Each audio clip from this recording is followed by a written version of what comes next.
The US military feeds confidential information to AI, where the real money is in the AI gold rush, and an unhinged rant by yours truly on where this whole AI thing is going. You're watching the AI Report. No Shabbat for your boy here, bringing you AI news every day. Give me a like for that. Now let's get into it.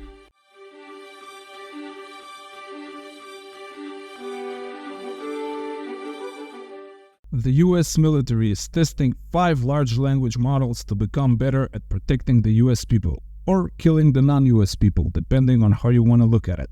Turns out, large part of the US military were still pretty old school and not really digitized. Now they're starting to feed classified information to LLMs, and they are getting back intelligent plans and strategic decisions.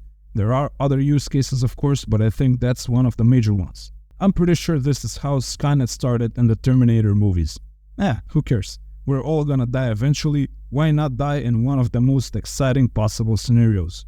Let's pull a complete 180 here and go from the most interesting stuff in AI to the most boring one. The enterprise AI market is expected to grow at 35% every year, and it will reach $53 billion by 2026, finds a report by Presswire.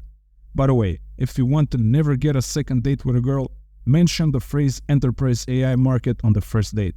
Or actually, that may be the perfect litmus test. If she does want to see you again, she's marriage material for sure. The reason why I'm boring you with this is because the enterprise AI market will produce tons of new millionaires and a bunch of new billionaires as well. If you can think of the most boring business use cases and applications that these super slow mega companies will have benefits from, you will retire in 5 years. Your boy is just looking out for you here. Think of different ways that AI will be used by big, boring companies, and you will have a good life ahead of you. Nvidia becomes buddies with Run AI to make development and deployment of different AI applications easier. So, Nvidia offers a full development stack for creating AI applications that you can run on any GPU-powered platform without changing any code. And Run AI provides a platform for managing and utilizing GPUs for AI applications. Well, the two companies have started dating, so now you can add cloud instances with Nvidia and you can use Run AI to monitor and analyze your applications. Interesting perspective in this Vox article by Sigal Samuel.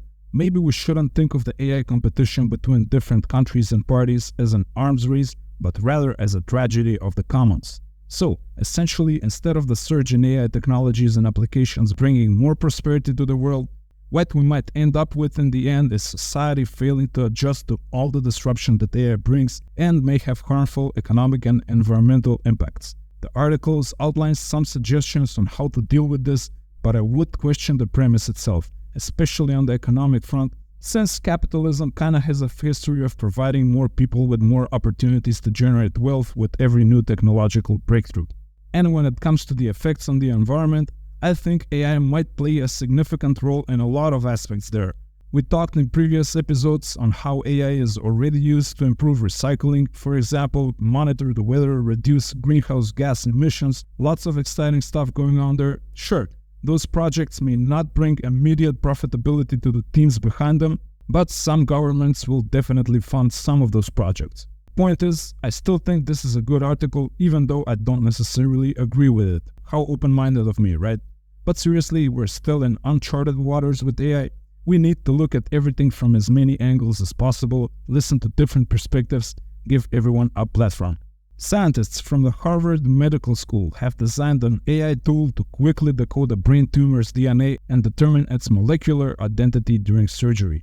This enables surgeons to make much better real-time decisions during surgery, something which was not possible until now. The tool is called CHARM, Cryosection Histopathology Assessment and Review Machine, but it's still not validated and doesn't have FDA clearance.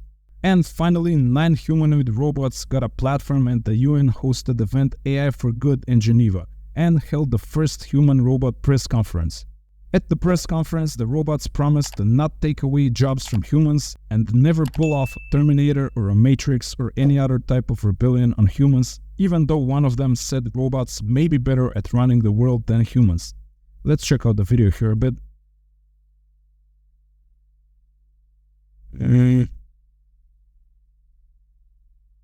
Okay.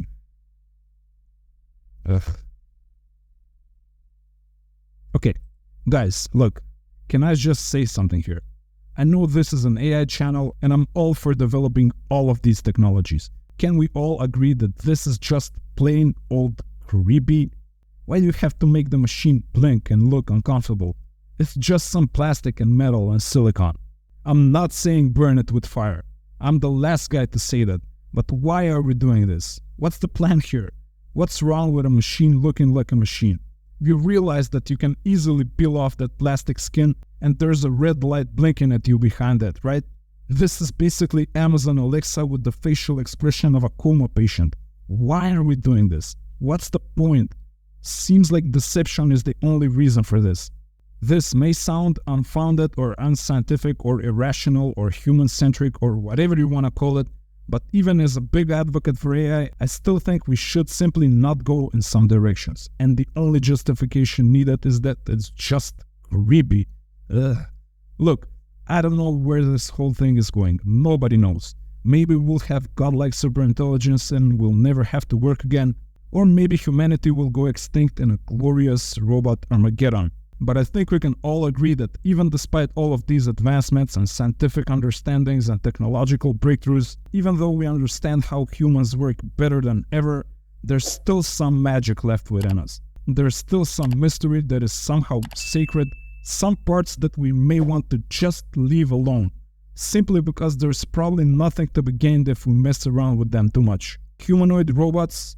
I don't see what's to be gained there. You're just making creepy things. Maybe in 50 or 100 years from now, talks like this will be labeled as robot racism or something. It will turn out there's nothing special about humans, and robots will be equal to humans, and we will all live in a hippie robot-powered utopia. Fair enough. But I still think that humanoid robots are the equivalent of watching your partner pull off an epic number 2 with the toilet door open. Some things are just simply no, don't go there. Just close that toilet door, please. Some taboos are better left unbroken. Let's continue having some magic in the relationship. And that, my dear friends, is what being a human being means. You try to be rational, seek clarity and insight and wisdom and knowledge and experience, be optimistic in the face of risk and uncertainty, and sometimes just be a bit of an asshole without having to explain why. And that's the way it is. That was the AI report. Tell me what you think of this whole thing. Are we humans somehow special, holy, magical, mysterious? Or are we just bags of biology and DNA that should be replaced by bags of plastic and metal? Talk to me here, like and subscribe, because that's what a good human being would do. And I will see you tomorrow.